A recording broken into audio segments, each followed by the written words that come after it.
Mm-hmm. Cool.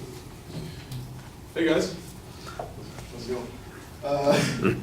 My name is Michael Rucci, and tonight I'm going to be talking about private prisons. Private prisons, if you weren't aware, are when the state or federal government outsources correctional facilities to private corporate interest groups. Now, that sounds like a bad idea, and that's because it is. Private prisons have significant negative effect on American society. According to the sentencingproject.org, which is a governmental organization, there's been a 500% increase in incarceration since 1978. This is partly due to private prisons. Private prisons are bad in three main ways that I'll talk about tonight. The first one is that private prisons influence state and federal legislature directly. The second is that private prisons influence immigration law, both the formulation and the implementation. And the third is that private prisons want as many people incarcerated as possible. My first point, private prisons influence state and federal legislature. One word, ALEC. ALEC stands for the American Legislative Exchange Council. ALEC's own website states that 1/3 of the lawmakers across the entirety of the United States are members of it. You know who else are members of that? The GEO Group and the CCA. The GEO Group and the CCA are both private prison corporations. In fact, they are the largest private prison corporations in the entirety of the United States. The CCA's own website states that they made $1.7 billion in 2013 over the incarceration of human beings. Now, what do meetings at ALEC do? Or what do the people who go to meetings at ALEC talk about? Well, one of the things that they talk about is what laws and what they want to get done in Congress in their own states. Russell Pierce, a Republican from Arizona, in 2011 went to ALEC with an idea for a law in Arizona, cracking down on immigration. That law, you may be familiar with, is called SB 1070. The controversial law that one writer said is breathing while brown law. It allows the police to stop anyone they assume may have committed a crime or who could be possibly tied to one. It also forces the police to ask for documentation from anybody they stop. This is a law of much controversy and leads directly into my second point. My second point is that private prisons influence immigration law. Now, InTheseTimes.com writes that between January 2008 and April 2010, the CCA, the largest private prison company in the United States, spent $4.4 million lobbying in front of the Department of Homeland Security, Immigration and Customs Enforcement, better known as ICE, the Office of Federal Detention Trustee, the Office of Budget Management, the Bureau of Prisons, and both houses of Congress. Now, this wouldn't be a problem if the poor and the illegal immigrants were able to also stand in front of these legislative bodies, but they are not. Private prisons get to directly address our lawmakers. They get to directly state what they want and what they're willing to do to get that. And that is not okay. My third point, and the most damning one, is that private prisons want as many people, as many Americans incarcerated as possible. Now, I'm gonna tell you guys something that's gonna make you pretty mad. The way that they do this is to have minimum occupancy requirements. And it sounds exactly like what it is. Private prisons have contracts with the state that say there has to be a certain percentage of the certain percentage of population full of their prisons. A study done by Public Interest, an anti-privatization group, said that 41 out of the 62 prisons audited by them have minimum occupancy requirements, saying that between 80 and 100% of the population of the prisons must be full at all times. What happens when there aren't enough prisoners for prison cells? Well, in an article from Mother Jones, it states, 5 state-run prisons have shuttered because they were not needed. Many more prison beds remain empty in the other state facilities.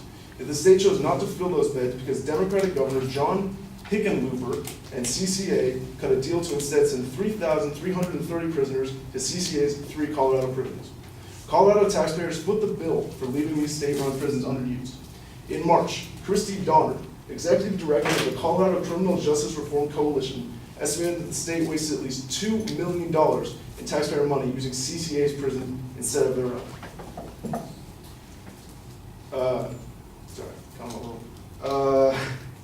Private prisons, they take American freedom and American liberty and they sell it to the highest bidder.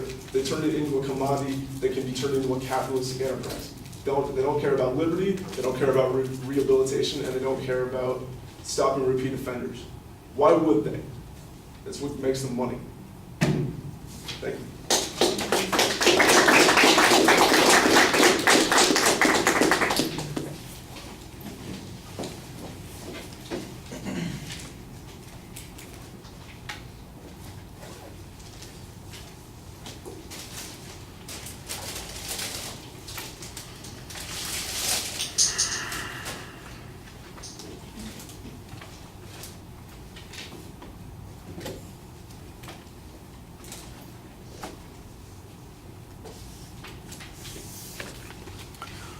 All right, proposition's clear, the contents are previewed reasonably well.